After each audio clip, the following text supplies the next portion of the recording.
আসিয়া। আহা, আল্লাহর সামনে একবার মাথা নত করেছে, পৃথিবীর কোন শক্তির সামনে মাথা নত করে নাই। আসিয়াকে, আসিয়া এবং ফেরাউনের ফিনান্স মিনিস্টার, অর্থমন্ত্রীর বিবি লুকিয়ে কালিমা পড়েছে, সাইয়েদনা মূসা আলাইহিস সালামের উপর ঈমান এনেছে। ফেরাউন শুনে দুইজনকে ডেকে নিয়ে আসলো। অর্থমন্ত্রীর বউয়ের সাথে দুধের বাচ্চা, বলল দুইজন নাকি ঈমান এনেছো লুকিয়ে লুকিয়ে, এক আল্লাহরে ছাড়ো, আমি ফেরাউনরে সেজদা দাও। এরা বলল জীবন যাবে কিন্তু ঈমান যাবে না, জীবন দিব কিন্তু ঈমান দিব। প্রথমে ধরলো অর্থমন্ত্রীর বউকে, তাড়াতাড়ি আমার পায়ে সেজদায় লুটিয়ে পড়ো। সে বলে না, জীবন যাবে ঈমান যাবে না। বলল তাই নাকি, দেখি তোমার ঈমানের কত পাওয়ার। জল্লাদরে বলল কড়াইয়ের ভেতরে আগুন গরম করো, তৈল গরম করো, দুধের বাচ্চাটারে টেনে নিয়ে তেলের মধ্যে ছেড়ে দাও। কল্পনা করতে পারেন?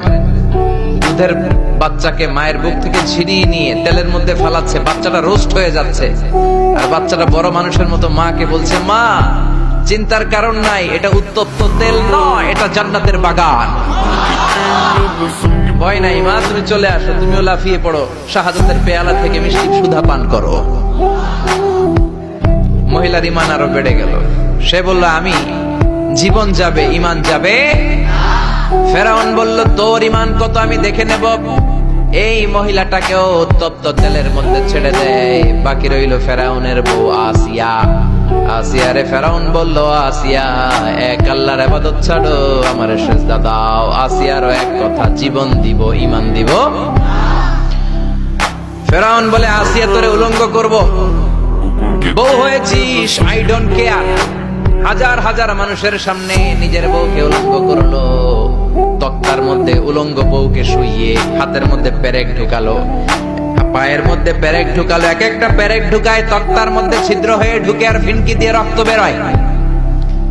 আসিয়া চিৎকার মারে। ফেরাউন বলে তাড়াতাড়ি আসিয়ারে তেলের মধ্যে ফেল। আল্লাহ বললেন জিব্রাইল যা, জান্নাতটা তুলে নিয়ে আসিয়ার চোখের সামনে ধর, আমার আসিয়া জান্নাত দেখে দেখে যেন আমার কাছে আসে।